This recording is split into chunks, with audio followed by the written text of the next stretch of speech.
Som pôvodom zo Smoleníc, no kvôli mojim rodoverným názorom žijem v Pensylvánii. Pre nadšencov letectva, ako som ja sám, prináša nová krajina aj množstvo nových skúseností.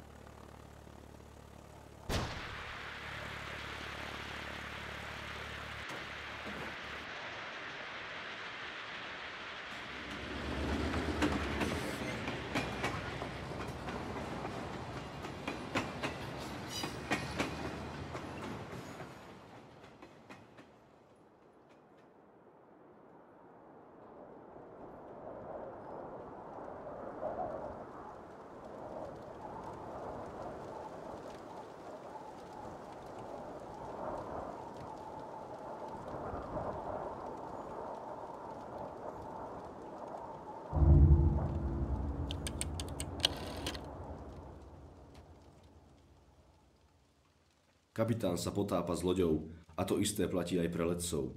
Žalostné, hovorím si. Lietadlo havarovalo 12. júna 1912. Na poli v ten deň z lietadla veľa nezostalo a pilot pravdepodobne dopadol takisto.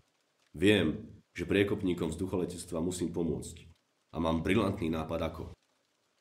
Môj padák bola dômyselne skonštruovaná sústava pružín a železných tyčiek. Povedali mi, že podmienkou pre získanie patentu bola jeho skúška. Podujal som sa na to sám, so skokom z washingtonskej budovy. Banič mal od prvého vynálezcu padáku dosť ďaleko. Prvé prototypy sa datovali ešte do 18. storočia.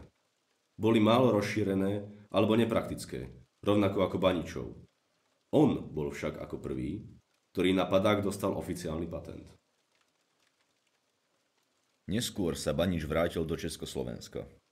Bieda, ktorá ho vyhnala, zostala. A ani jeho ďalšie vynálezy mu nepriniesli slávu či bohatstvo.